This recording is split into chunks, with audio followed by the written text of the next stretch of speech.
बिस्मिल्लाहिर्रहमानिर्रहीम। अस्सलाम वालेकुम। Welcome to cooking for Urdu. मेरी आज की रेसिपी है शामी कबाब। शामी कबाब के आमेज़े के साथ मैं बनाने जा रही हूँ 3 तरह के कबाब। नंबर 1 शामी कबाब, नंबर 2 नरगिसी कबाब, नंबर 3 चपली कबाब, शामी चपली कबाब। चलिए जी, इनको तैयार करने के लिए देखते हैं हमें क्या चाहिए। सबसे पहले दाल ली है मैंने, चने की दाल 1 पाव। इसको 2 घंटे के लिए भिगो कर रखा था और अब मैंने इसका पानी निचोड़ दिया है। और आधा किलो लिया है बीफ गोश्त। गोश्त मैंने उबाल लिया है, ये अच्छी तरह से गल गया है और इसका पानी भी निचोड़ लिया है, वो हम दाल में इस्तेमाल करेंगे। और 2 अदद चाहिए प्याज। गोश्त को मैंने ऐसे ही सादा उबाला है, इसमें कोई चीज़ शामिल नहीं की थी, सिर्फ पानी के साथ इसको उबाला है, ना नमक शामिल किया है और कुछ भी नहीं। और 2 खाने के चम्मच चाहिए लहसुन अदरक का पेस्ट, यहाँ पर आप साबुत लहसुन अदरक भी इस्तेमाल कर सकते हैं। और 2 खाने के चम्मच चाहिए कुटी हुई लाल मिर्च और 1 खाने का चम्मच चाहिए धनिया पाउडर, 1 चाय का चम्मच चाहिए हल्दी पाउडर, 1 चाय का चम्मच चाहिए गरम मसाला पाउडर, 1 चाय का चम्मच चाहिए ज़ीरा, साबुत ज़ीरा है, और आधा चाय का चम्मच चाहिए अजवाइन। और नमक 1 चाय का चम्मच मैंने लिया है। यहाँ पर नमक मिर्च आप अपने टेस्ट के मुताबिक इस्तेमाल कर सकते हैं। चलिए अब देखते हैं सबसे पहले हमने क्या करना है। जी, तो सबसे पहले हमने करने हैं बोटियों के रेशे। गोश्त माशाल्लाह से गला हुआ है, इसलिए इसको इस तरह से हम रेशे कर लेंगे और इसमें जो सब चर्बी किस्म की बोटी आएगी उसको हम निकाल लेंगे। साफ साफ बोटी हमने लेनी है।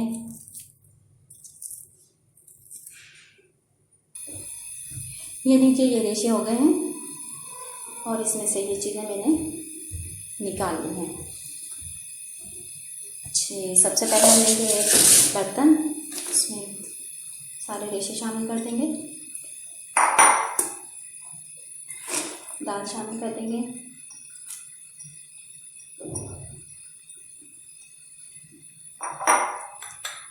प्याज, गरम मसाला, हल्दी, ज़ीरा और अजवाइन, कुटी हुई मिर्च, धनिया पाउडर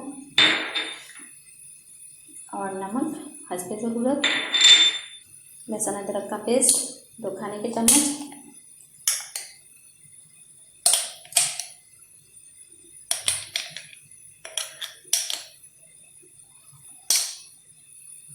और बोटियों की यखनी,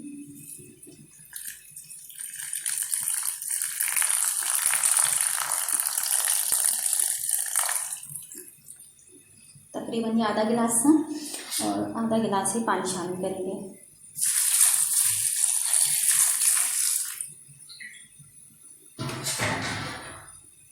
लीजिए, अब हम इसको चढ़ाएंगे चूल्हे पर।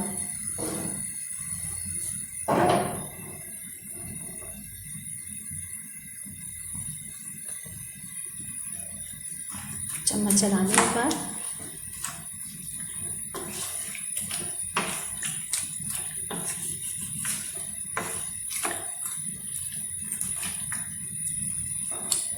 अब हमने इसको दाल के गलने तक पकाना है। दाल तकरीबन गल जाएगी आधे घंटे में। नीचे इसको ढक देते हैं।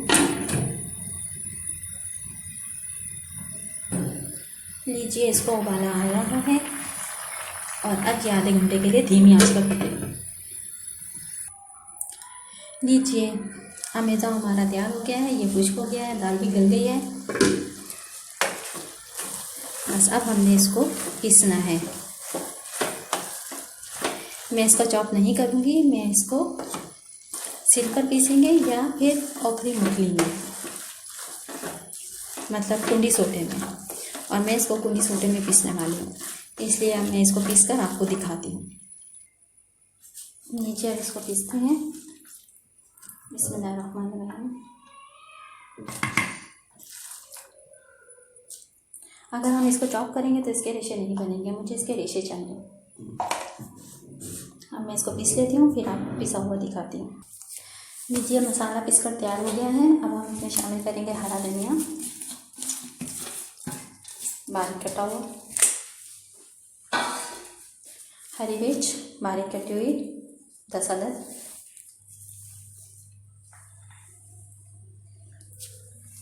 प्याज बारीक कटी हुई, अगर आपसे प्याज बारीक ना कटे तो इसको कद्दूकस कर लें। मैंने भी प्याज को कद्दूकस किया है और जो इसका पानी था वो मैंने निचोड़ दिया है। और 2 अदद अंडे।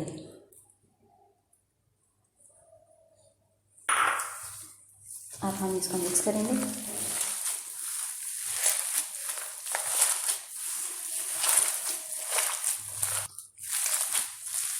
ये अच्छी तरह मिक्स हो गया है। अब हम इसके करेंगे 3 हिस्से।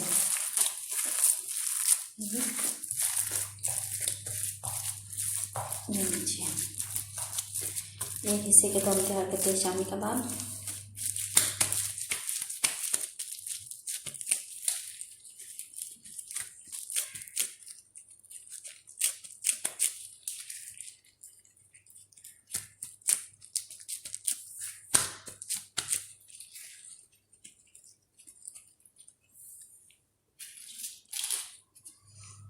इसी तरह मैं तकरीबन 3 कबाब बनाऊंगी, बाकी आमेज़ा में रख लूँगी।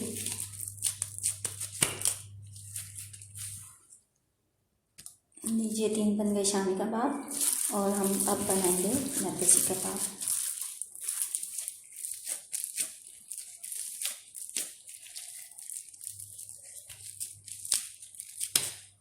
मैंने अंडे बॉयल किए हैं 2 अदद और उनको इस तरह पीसीस में काट लिया है। इसमें रखेंगे हम 2 पीस।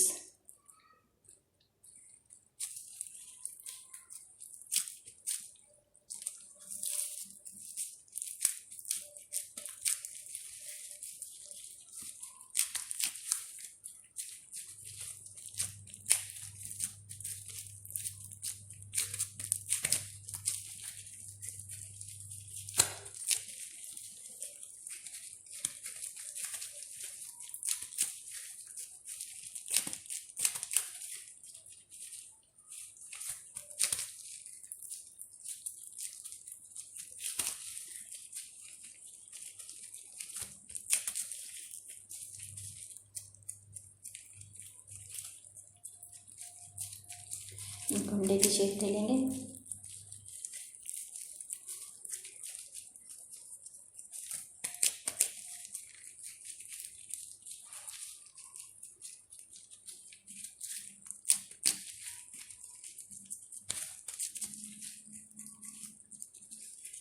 इस तरह से 3 ही मैं शामी कबाब बनाऊंगी।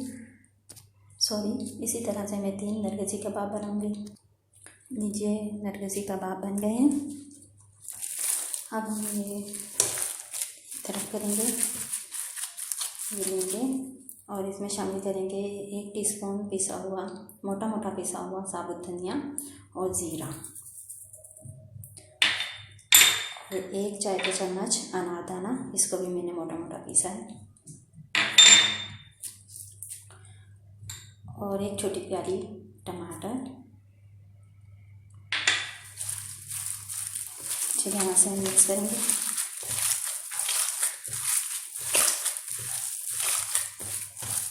ये है शामी चटनी कबाब।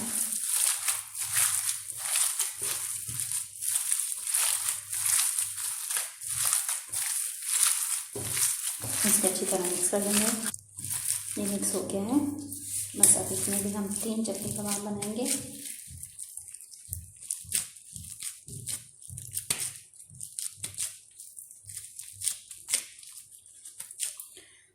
टमाटर का स्लाइस लेंगे,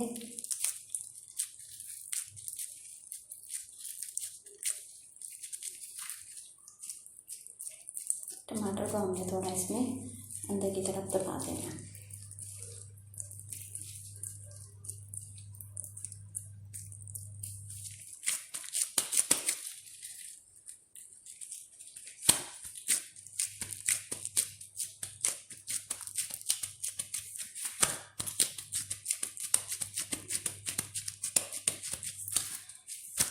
ये तैयार है। चलिए अब इसको फ्राई करते हैं।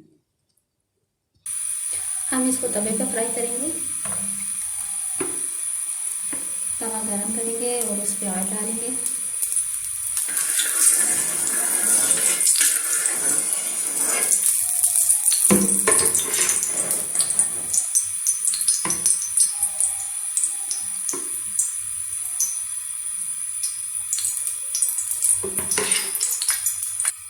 तवा गर्म हो गया है। अब एक एक कबाब हम इसमें फ्राई करेंगे। सबसे पहले बच्ची कबाब,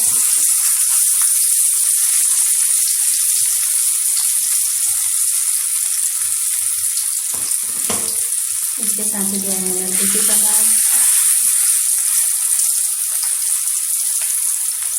और ये दिया है शामी कबाब। अगर चाहें तो शामी कबाब अंडा लगाकर फ्राई कर सकते हैं, लेकिन जो ओरिजिनल शामी कबाब होते हैं उनको बगैर अंडा के फ्राई करती हूँ। चलिए जी, मैं सारे कबाब फ्राई कर दूँ और फिर आपको डिश आउट कर दिखाती हूँ।